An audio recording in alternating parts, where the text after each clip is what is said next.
I can't remember which night, first or second, you're coming in and you can see the smoke billowing, over University and then further distance in Minneapolis. How on earth can this be Minneapolis and St. Paul?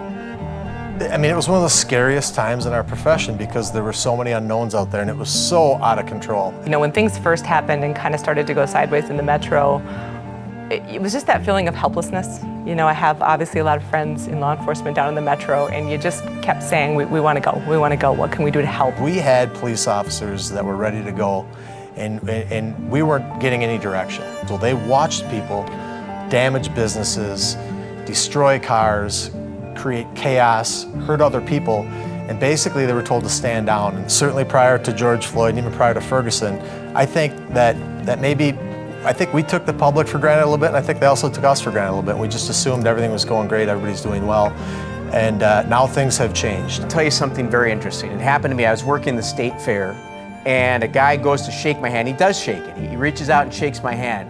He goes, "Thanks for not killing me tonight." I didn't say anything back, I didn't respond, walked away, and it bugged me. That one comment bugged me the rest of the night. And that is it's disheartening.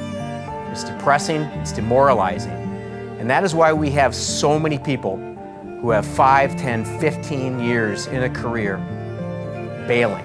All the rhetoric that has happened over the past 3 years, nobody wants to do this job.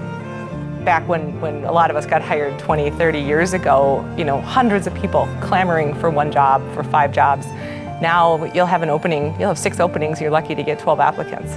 The recruitment piece of this is really tough because the people that are the most critical of us haven't done anything to help us recruit and fill the shoes of those of us that are retiring or deciding to move to other professions.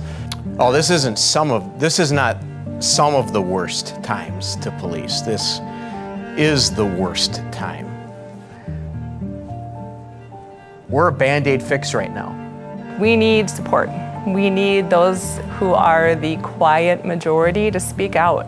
I say we need to get back to 9/12. The way we were treated and revered on 9/12 is the rhetoric and the public perception that I would like to see us get back to. I think it's important for members of the public to talk to their elected officials, to contribute to political campaigns and politicians that are going to support us, because those are the ones that make the rules. And we have to follow the rules. We don't make the rules, we enforce the rules. MPPOA is celebrating our 100th year serving rank and file police officers across the state of Minnesota. We represent 10,400 active peace and peace officers across the state of Minnesota.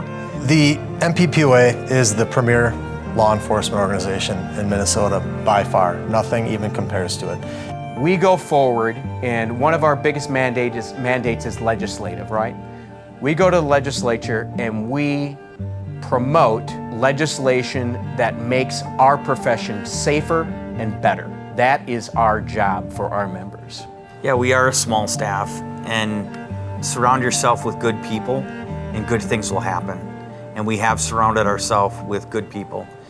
When I looked out at the crowd at our last gala, it was humbling. Humbling that we have that support, and humbling that people take time, like they're doing tonight, to come support law enforcement. For the first time ever, we've gone outside our organization to get help, to make sure that we protect this profession. I still want to make it better. That's my ultimate goal. That's why I'm still here. But we had to get through this storm, and we're getting through it. And with the people sitting here tonight, that's huge. And please help us reach our goal.